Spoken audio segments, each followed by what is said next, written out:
안녕하세요. 이코노미스트 홍춘욱입니다. 이번 시간에는 제가 최근에 쓴 책 밀레니얼 이코노미에 관련된 에피소드를 설명드릴까 합니다. 제목에서 보시는 것처럼 이 질문, 아빠는 왜 주말에도 일했어요? 저는 토요일에 회사 나오라면 그만둘 것 같은데, 이 말에 대해서 답을 해보는 시간을 가질까 합니다. 여러분들 짐작하신 것처럼 이 질문을 던진 것은 바로 제 아들입니다. 아들 녀석이랑 이야기를 하고 있는 중에 갑자기 저한테 이야기를 하더라고요.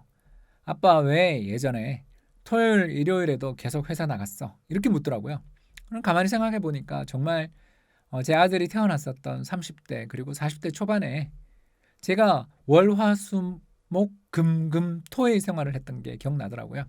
월요일부터 금요일까지는 당연히 출근, 토요일도 거의 가서 하루 종일 회사에서 일하고, 일요일은 한 반나절 정도 가서 잠깐 들러서 일 좀 하고 오는, 그러니까 월, 화, 수, 목, 금, 토 정도의 일을 하고 있는 이런 일들을 하면서 물론 많은 좋은 추억도 가진 건 사실입니다만, 아이가 지적했던 것처럼, 아들 녀석이 지적했던 것처럼 왜 그러고 살았느냐에 대해서 아빠 세대들의 이야기도 책에 조금은 담아놨다라는 말씀을 드리고 싶고요.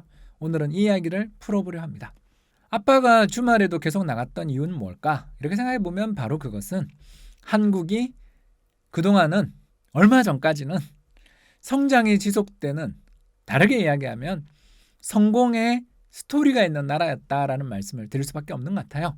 이 그림 한번 보시겠어요? 이건 뭐냐 하면 세계 주요국의 투자율, 즉 그 나라의 한 해 벌어들인 총소득, 즉 GDP죠. 국내 총소득 대비 얼마나 투자를 했는지를 보여주는 데이터인데, 1990년 여러분 보이세요 여기?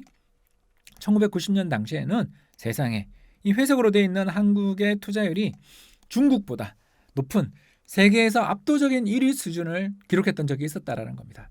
한국 기업들이 왜 저렇게 높은 투자를 했는지, 전체 GDP에서 거의 40% 이상의 투자를 했던 이유는 뭐냐 하면 미래에 더 잘 살게 되고, 미래에 더욱더 많은 매출을 올리며 미래에 더 높은 세계시장 점유율을 가지는 세상이 올 거라는 어떤 낙관적인 믿음 속에서 열심히 투자를 했던 것이죠. 그리고 이 분위기는 그때 당시 일하고 있었던 저에게도 그대로 적용이 됐었습니다. 특히 1996년을 전후한 시기부터 갑자기 우리나라 기업들의 투자율이 떨어지는 거 여러분 보이십니까? 여기 떨어지죠? 이렇게 급격히 떨어지는 시기에 뭐가 있었냐 하면 외환위기가 있었습니다.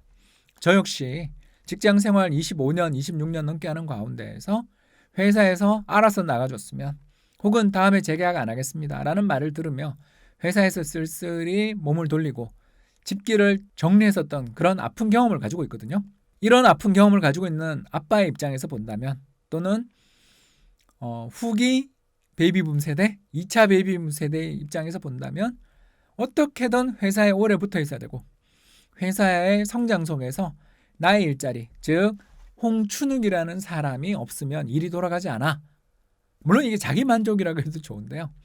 그런 문화들, 그런 사회들을 어떻게 본다면 그때는 강요하는, 또 그게 당연한 것처럼 느껴지던 그런 시기들도 있었다라는 것입니다. 물론 이런 환경들, 이런 시기들은 점점 변해나가기 시작했죠. 바로 이 그림은 OECD 13개 회원국, 이제 주요 회원국들이죠.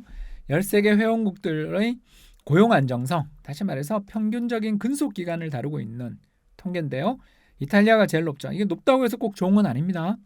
그런데 대체적으로 대부분의 나라들이 OECD 평균을 보면 9년 정도 한 회사에서 일하거나, 대부분의 나라는 10년 이상 근속하죠. 근데 한국 봐주세요 여러분, 5.6년이에요. 놀랍지 않습니까? 반면 임금 근로자들의 연간 근로시간을 보면 한국은 2000시간 이상을 근로하는, 칠레나 멕시코처럼 한국보다 훨씬 못 사는 나라에 비해서 비슷한 수준의 근로시간을 가지고 있죠. 이 모순을 여러분 이해하시겠죠? 네, 그렇습니다. 한국은 1997년 외환위기 이전까지만 해도 고용 안정성이 그렇게 나쁜 나라였다고만은 말할 수 없었습니다. 그러나 97년 이후 직업의 안정성들이 떨어지기 시작하면서, 특히 언제든지 회사 여건이 어려워지거나 또는 자신들이 생각하는 회사의 미래가 달라지는 방향으로 가게 될 때 근로자들에 대해서 미안하지만 이번에 나가줬으면 좋겠다, 또 그 말을 알아듣지 못한다 그러면 다양한 방법을 통해서 그를 내보내기 위해 노력할 수 있는 세상이 되어버렸죠. 결국 신뢰가 사라진 세상이 출현했다고 볼 수 있습니다. 이게 바로 OECD 국가들 대비해서 절반 정도에 불과한 근속 연수가 이를 증명하는 것 같아요. 물론 우리나라 사회에 근속 연수가 10년 이상 되는 그런 직장들도 있습니다. 예, 밀레니얼 세대들이 모두 가고 싶어하는 공무원이라든가 공사, 대기업을 비롯한 흔히들 이야기하는 좋은 일자리 또는 노동시장에서 1차 노동시장이라고 불리는 그런 노동시장의 일자리들은 10년 이상의 평균 근속기간을 가지고 있죠. 그러나 사회 전체의 평균 근속 연수는 5년 정도로 줄어들었다는 것을 우리는 알아야 됩니다.